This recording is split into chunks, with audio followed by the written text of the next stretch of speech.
All right, good morning, everyone. Happy Sunday. We got another Palantir Weekly here with the news live stream.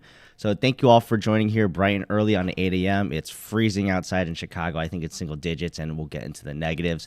But glad for those who are joining. We got a busy agenda here as well today.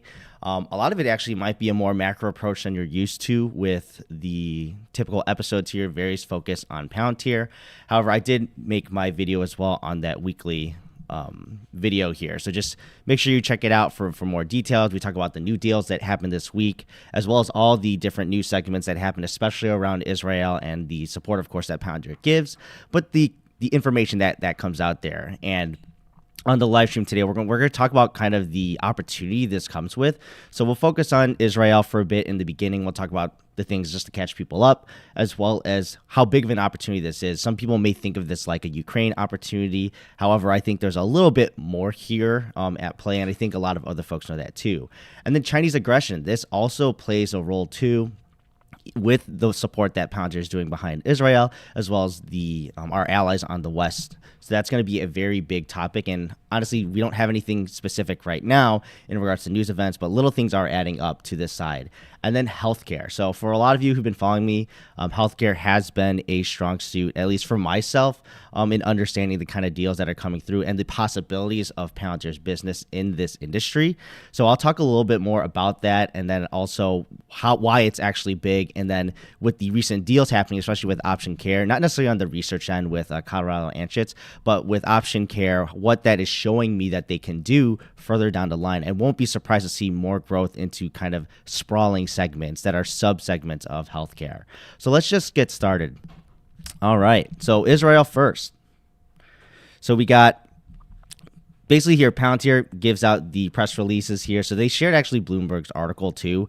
And for those who don't know, if you go to Bloomberg, don't have a subscription, can't see it, stuff like that. I know here I can see the full short article because there's not actually too much to say besides the announcement. You could just go to BNN Bloomberg and then search the exact same title there. So TL's Palantir Israel agrees strategic partnership for battle tech. Honestly, the biggest thing that people need to know is that there is an agreement here now that Palantir's technology is going to be used in supporting in the war-related missions. And yes, everyone kind of knew this was happening or happened in the past and has been ongoing, but to actually come out and say that and get a quote here from Josh Harris on the Palantir side as an EVP or executive vice president. Essentially, they're just saying that strategically they're going to work together, make sure that the Ministry of Defense in Israel is working with the current situation in Israel. So the big thing here, no further details on the arrangement were disclosed. So that's not surprising at all for those who've been following Palantir, especially when it's so early into the conflict and to their aid here, helping out. All right. So then going on to, for the other times, I also cover this in my Palantir dailies, but Alex Karp visited one of the universities there in Tel Aviv, or I think it's Tel Aviv University. This is before we had the news with the strategic partnership coming out there and the quotes there. Essentially, it's all the typical stuff with Alex Karp talking about the support for Israel. However, the one thing that I did find very interesting, and this is a quote from him, so he said, "I started coming to Israel about 35 years ago, and sometime shortly, you will actually get to hear about some of the things we have done to help Israel that I'm very proud of." Now, we don't have any disclosure yet, right, in today's news cycle. However, it sounds like he is referring to what they're going to specifically be doing. What I'm actually looking forward to is what are those use cases, right? And how applicable are they going to be outside of Israel, and then, of course, to the rest of the West, what they can do. We already seen this with Ukraine with the demining operation starting here. Like, they've talked about possibly trying exporting this out, and this would be in partnership with Ukraine and Palantir. And then this is relevant to basically all over the world wherever mines are used, because after a conflict, you can't assume that they'll go on forever. And yeah, basically you want to get into that and then fix up what people are trying to do afterwards in the aftermath where they're just trying to get back to normal life. So demining is a big one here, but I want to see something new come out of this. And we, of course, know about targeting. Maybe there's going to be more sophistication. Maybe there's going to be more accuracy that happens here, or maybe they're able to take in different kinds of variables that we haven't seen before. We've seen Alex Karp talk on stage saying, oh, with targeting, it comes to, are you close to a school, religious facility?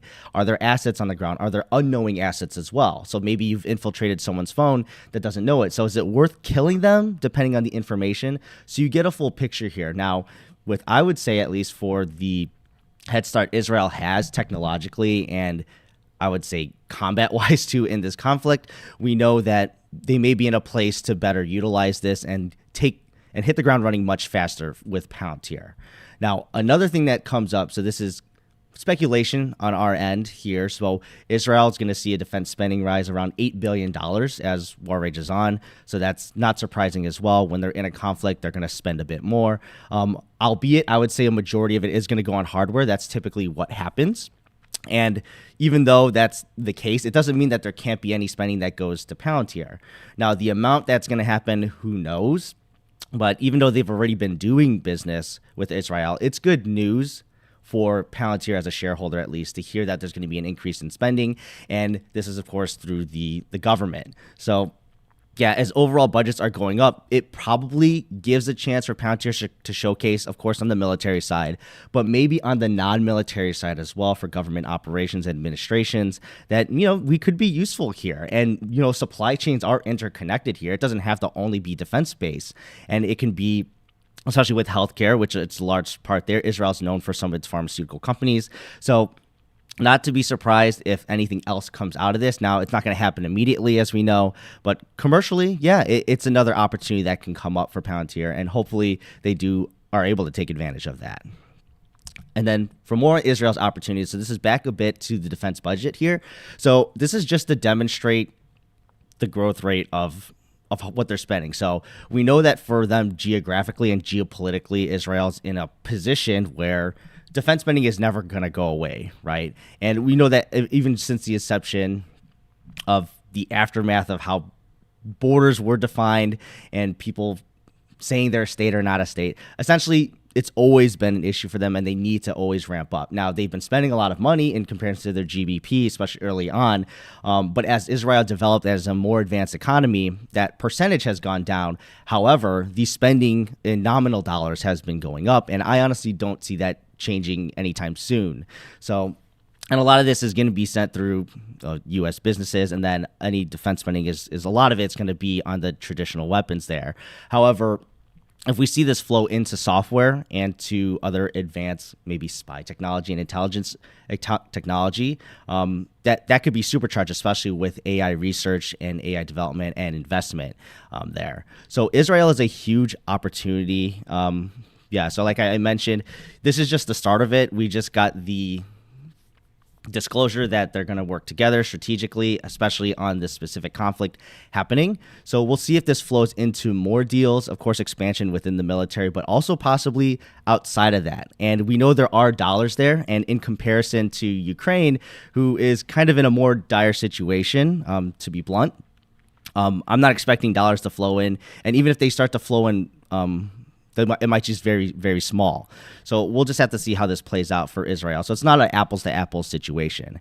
Now, the next item on the agenda I wanted to cover was Chinese aggression. Since we're already talking about Israel and coming to the aid, we already know that Palantir, if a conflict were to arise, that we know which side that they're going to go on, and it's going to be adversarial to China. Now, just recently, Taiwan, so for those who don't know, Taiwan is I guess you could call it a runaway state. Basically, the original government of China before the Communist Party took over fled to the Taiwan island. Taiwan is supposed to be thinking it's its own state. That's how they operate. However, China believes that they're part of them. So long story short, they want them back. Now, just recently, they had their elections here, and it's a win by plurality here. So the DPP essentially is the non-China side, if that's the easiest way to say it. So nothing too big to say here, except that it's just additional clues happening that China is not really happy with how that situation is running still, especially when it's running on its own course. So don't be surprised to see more rhetoric coming out of China. Taiwan, honestly, I think the people there, this is just my own personal opinion, really just care about their own economic prosperity and safety there. So we'll see what happens over time. Tides can change, so we never know if maybe influences or misinformation can can sway things in either direction. But it's just another event here that happened that can spur China into going further. And we all know that an increase in aggression can mean allies in the area like Japan, the Philippines, especially since they're so close by into the South China Sea, as well as Taiwan if they're doing any work. Any increase in geopolitical tensions in the region can be good for Palantir, especially as the U.S.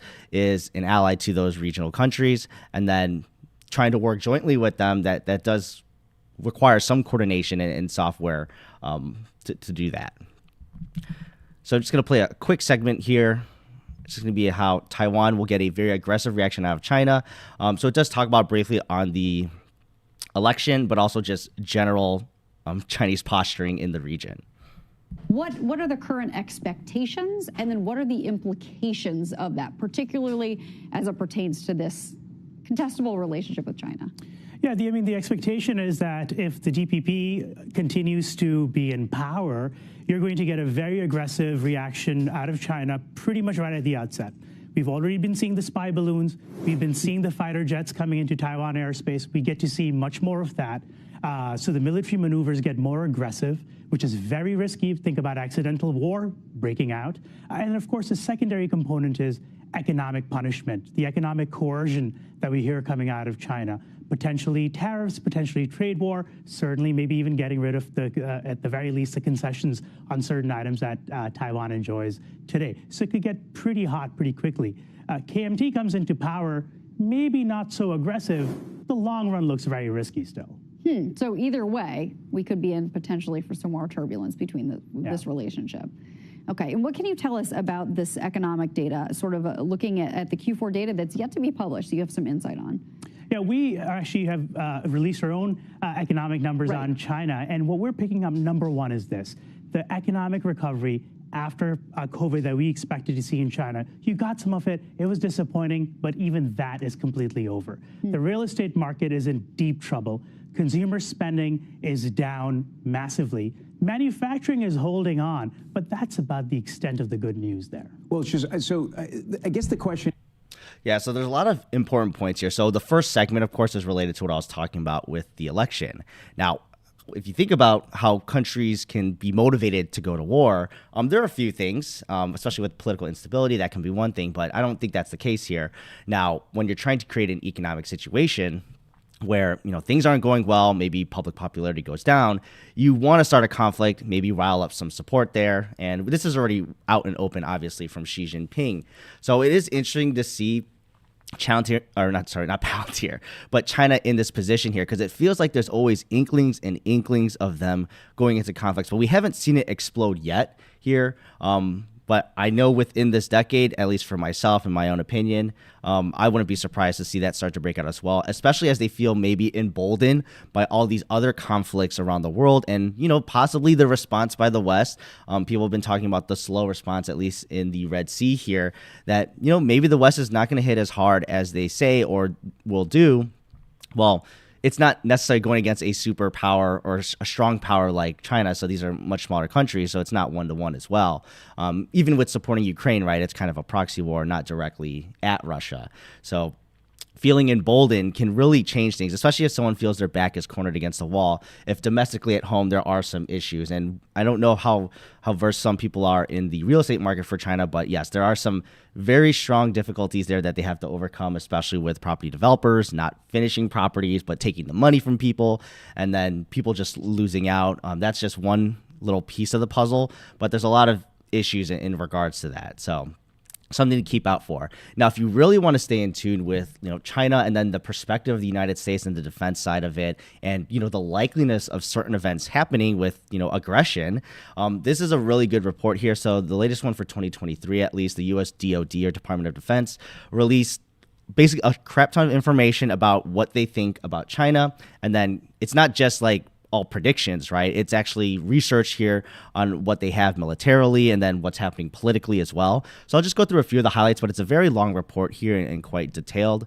But so I'm just going to go down to kind of the things that are interesting to me. So for Palantir, at least, what's most relevant is what's happening militarily, and then if we were to go up against them, United States or the West, what are we kind of dealing with here? And there's actually a funny story too that I want to point out, but when we get to that session, I'll do so. So the first thing is that Xi Jinping has not been very quiet about what his goals are for the PLA, or the People's Liberation Army.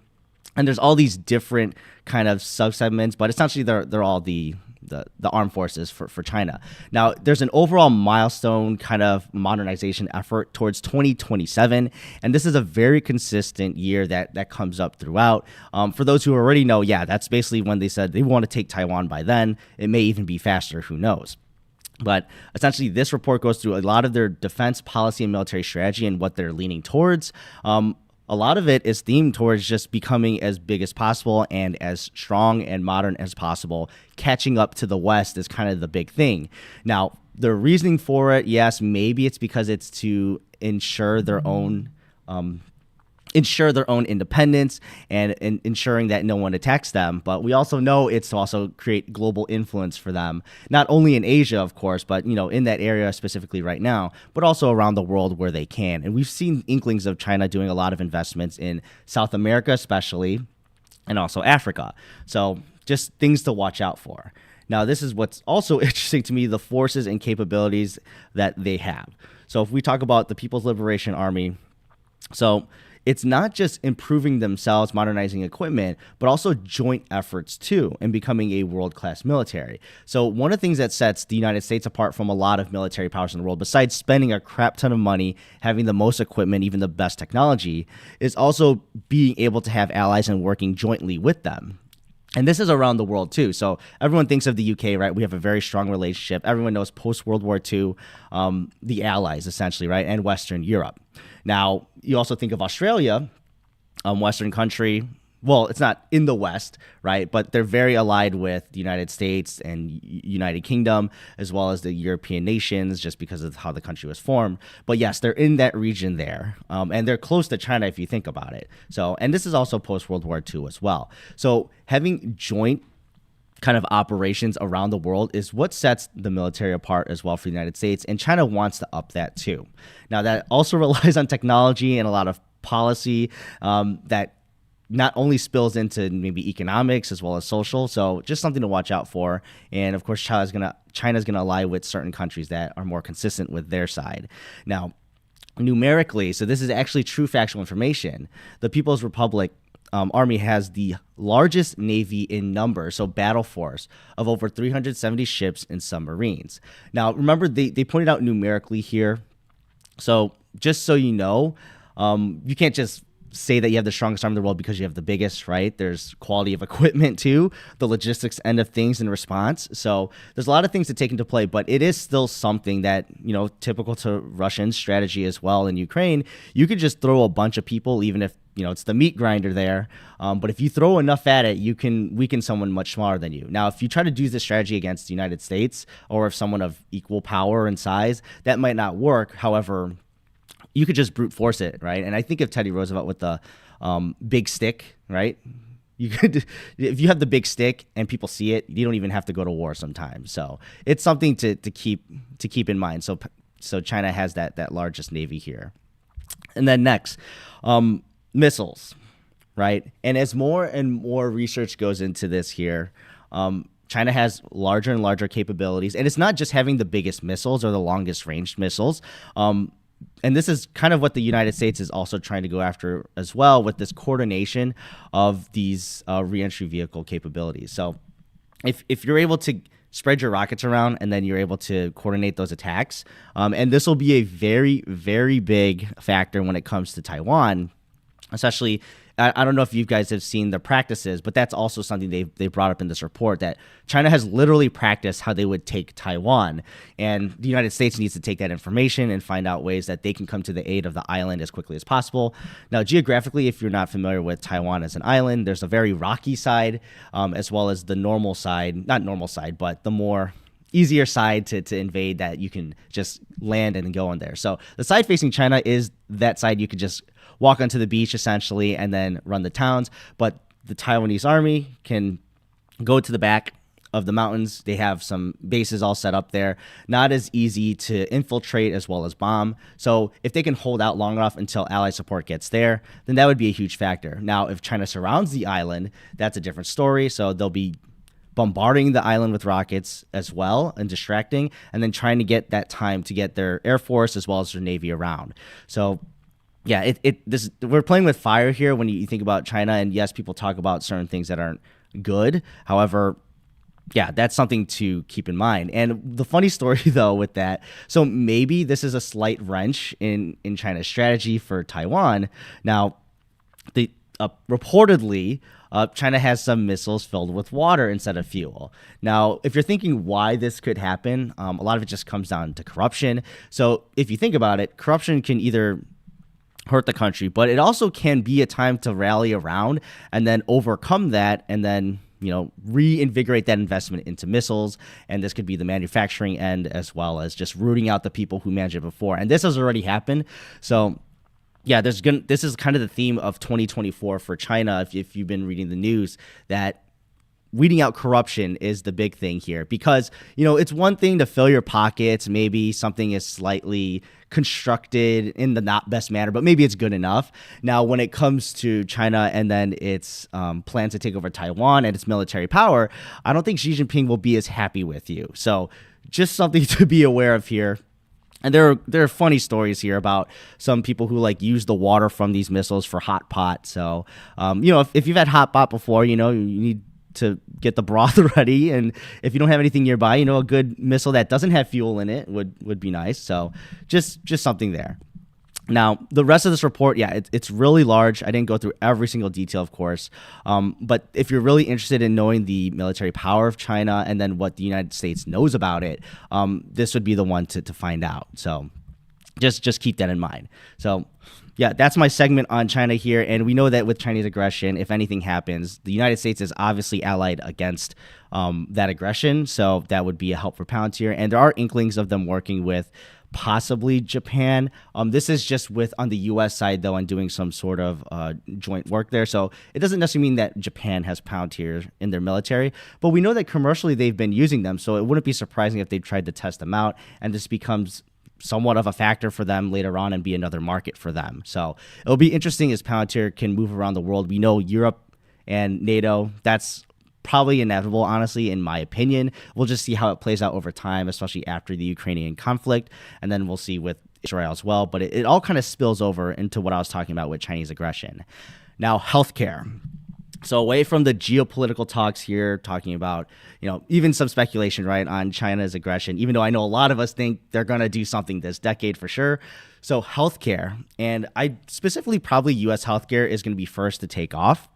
Now, for those who already know, I've talked about this a lot. I work in healthcare on the data side things my whole career, at different angles, of course. But right now I'm at a smaller firm where we focus on a very specific patient group of kidney care.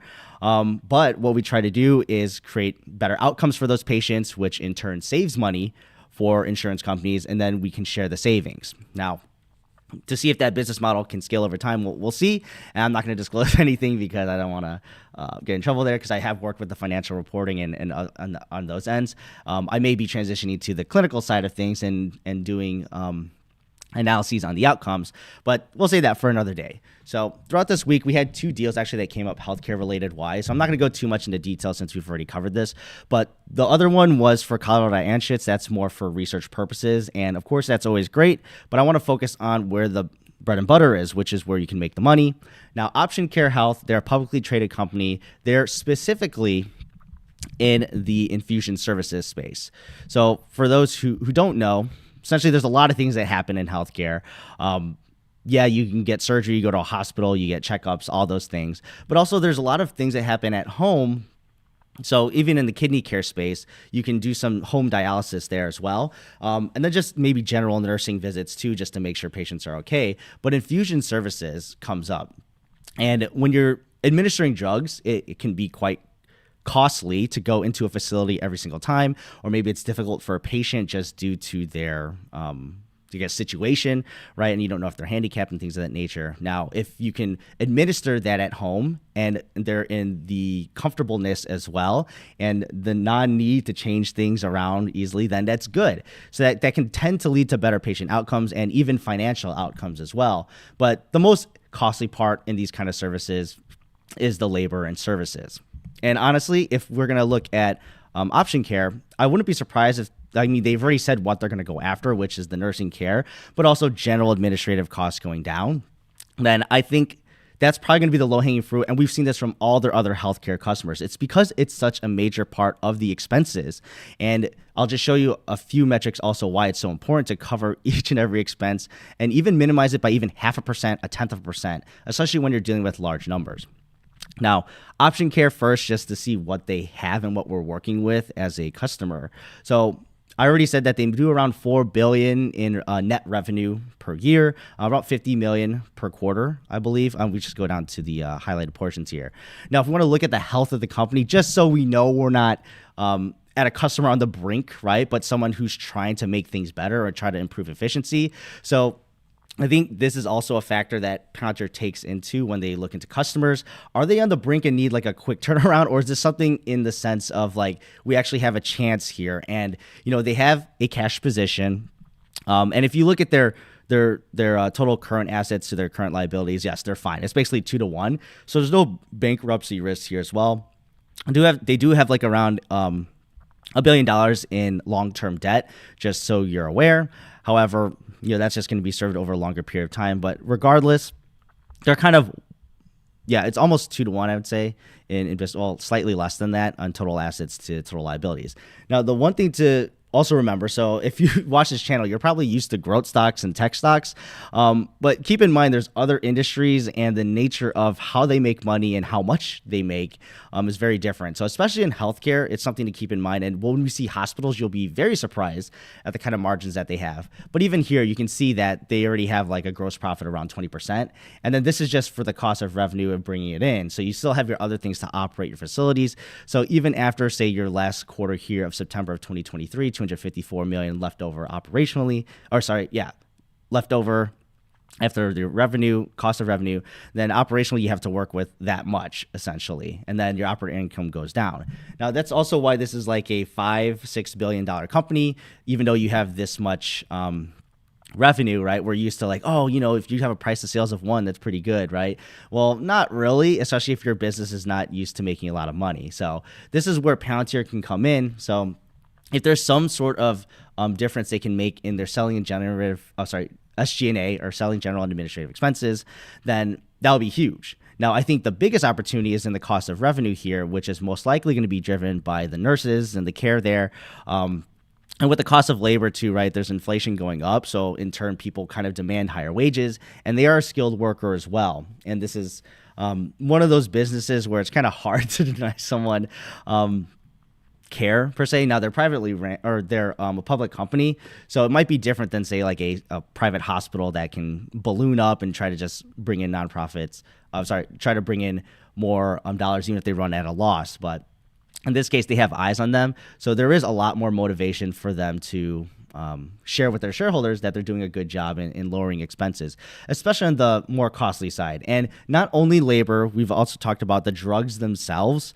So Option Care is the one administering them, but they're not the ones manufacturing and getting them. We know that the drug market, at least in the United States, is quite profitable as long as you have the right patents, the right drugs, and you send them through, because you're able to basically extort the cost there. So something to keep in mind with this specific partnership. Now, we're going to talk more about the overall healthcare side of things. And we already know why Palantir went over to, well, at least me, it's very obvious why they went after large health systems and hospitals. Now, if you look at recent household margins, they have been improving, so this is nice. Now, you'll see here, if you look at the left side, it's not that big. These are very slim margins. Hospitals get a lot of money, right? They flow with a lot of money coming in on the top line, but there's a lot of money that flies out through expenses and just general not getting paid back. But we know about kind of those billing actions that they've done where they overinflate bills, they get money from the insurance, maybe try to get some money out of the patients, but they write off the rest. That's kind of a factor in this, but in general, at least in the United States, hospital margins are abysmal. And then even the same thing here, if you go to the AHA or the American Hospital Association, it's the same story. Basically, billions of dollars of losses. And a lot of this was supercharged by COVID and the pandemic before. They were taking on a lot of patients here, and then they had supply shortages. And money wasn't necessarily coming in. Yeah, maybe there was some support from the government, but not necessarily enough to say that, oh, we have everything that we need. And this is pre-pandemic as well. There's still issues with rising cost of healthcare. I mean, they kind of just try to push it onto patients and to insurance companies, but insurance companies don't pay out. And there's a lot of reasons there too. I worked on that side of the business as well.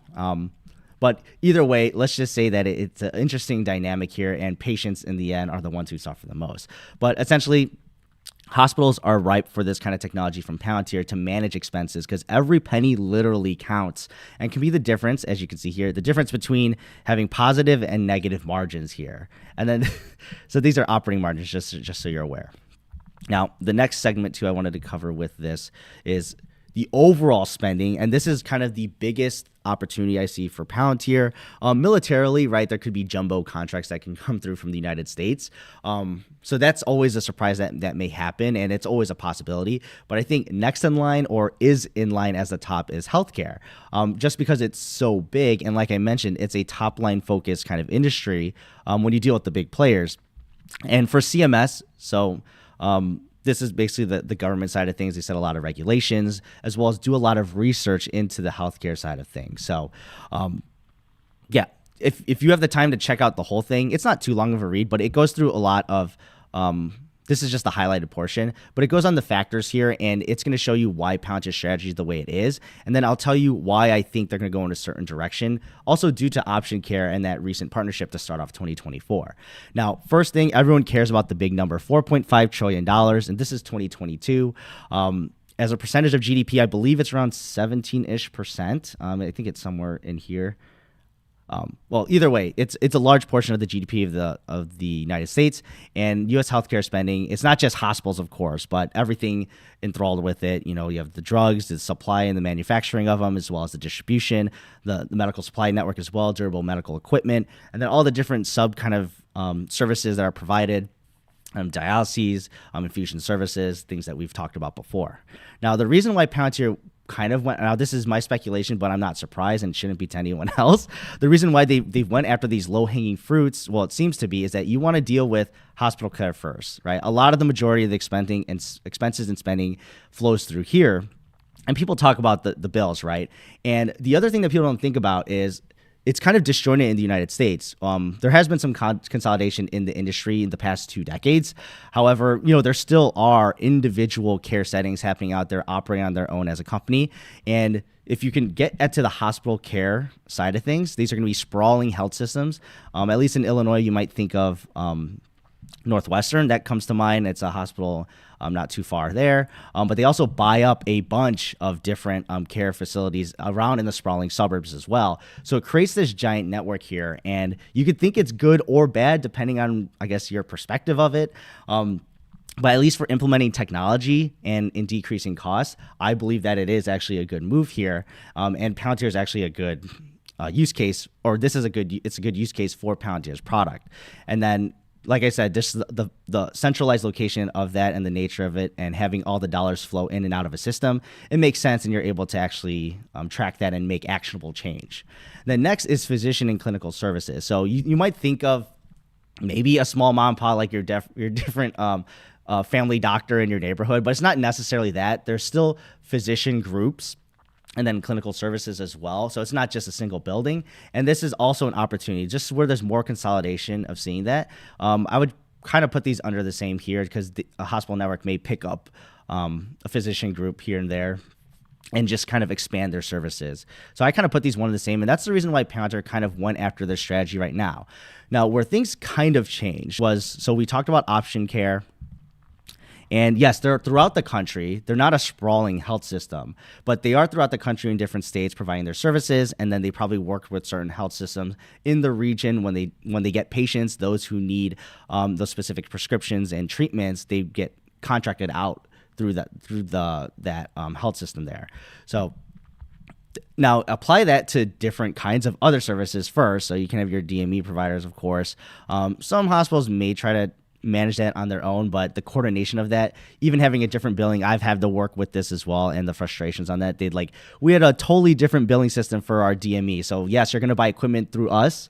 However, it's a totally different billing system. We don't have it online. It's not on the app. We're going to send you a letter in the mail. So that's happened to me. So that's another so it's personal to me, of course, by my experience. But it's important that you keep note that even though you're a system altogether, it doesn't necessarily mean that you're operating as such. So, but retail prescriptions, that's another one here. So the opportunity here, honestly, is not necessarily with the hospitals. This is going to be with the PBMs or pharmacy benefits managers. So think of like a CVS. That's kind of like the big one that everyone thinks of. Now, there's a whole kind of supply chain that happens in the back end here, working with the drug manufacturers and kind of getting their hands tied as well. So I don't know if necessarily Palantir can touch that right now in the immediate future. However, being able to optimize amongst those circumstances for someone like that, I wouldn't be surprised. So in the coming years, I'd hope to see some sort of partnership for them with a retail prescription drug company, right? And the big ones that obviously come to mind in the United States are, let's see, Rite Aid, CVS, Walgreens, Boot and Alliance. I think out in the East Coast, it's called something else there, but at least in the Midwest, we call it Walgreens. Now, the smaller segments here, you can read this on your own as well, but basically there's a bunch of other smaller segments here that we might not see Palantir get into, at least not in the immediate future, but just let you know that it is sprawling here and is a big opportunity for the company. So yeah, that was all I had to cover today with the 3 segments on the agenda. So we talked about Israel. Yeah, honestly, we're probably going to see a lot more information come out there. And then I want to see, because Alex Carr brought up the work that they said it's very small, but hopefully they can start to disclose that and what they're specifically doing. Now, if it's new use cases that we haven't seen militarily, like we've already heard from Ukraine, that'll be very interesting. And then spilling over to geopolitical tensions, I wouldn't be surprised to see Chinese aggression in the near future within this decade. And that obviously would mean that Palantir would have a chance to work with the U.S. or possibly allies in this kind of response. And obviously we know which side they'll be on, so we don't have to worry about them at least picking sides in that case. And in healthcare that we just talked about. So thank you all for joining. I know that it was a little bit quieter. It's a freezing day out here in Chicago. Yeah, Blake, thank you for, Toronto definitely will be freezing. You guys are more north of us. Hey, Michael, always nice to see you stop by. Oh, Palantir 3030 or Adam, thank you very much. Yep. Oh, appreciate that you appreciate the content, right? As well as Rhetorist, love your content. Would appreciate to hear your opinion on Palantir's huge position in Rubicon. Okay. Well, I don't have too much info on Rubicon, but obviously it's like one of those smaller specs. Let me just bring it up.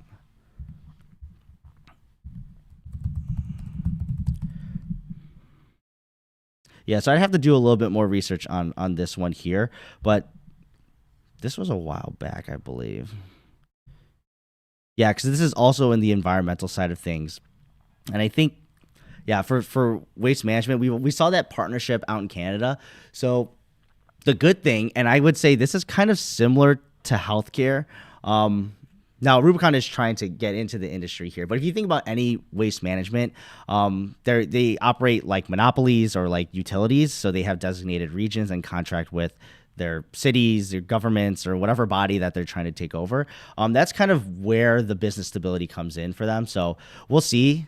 And I could do more research into this one here, but good question. And I think it's actually, it moves into a larger question regarding the overall waste and recycling industry as well. But yeah, thanks for stopping by, everyone. And I'll see you in the next video. Just another reminder that tomorrow's MLK Day as well. So markets will be closed. So if we see any news come out, maybe I'll put out a video. But I typically save the Palantir dailies for market days. So just so you're aware, unless something comes out. But thanks for watching, guys. I'll see you next time.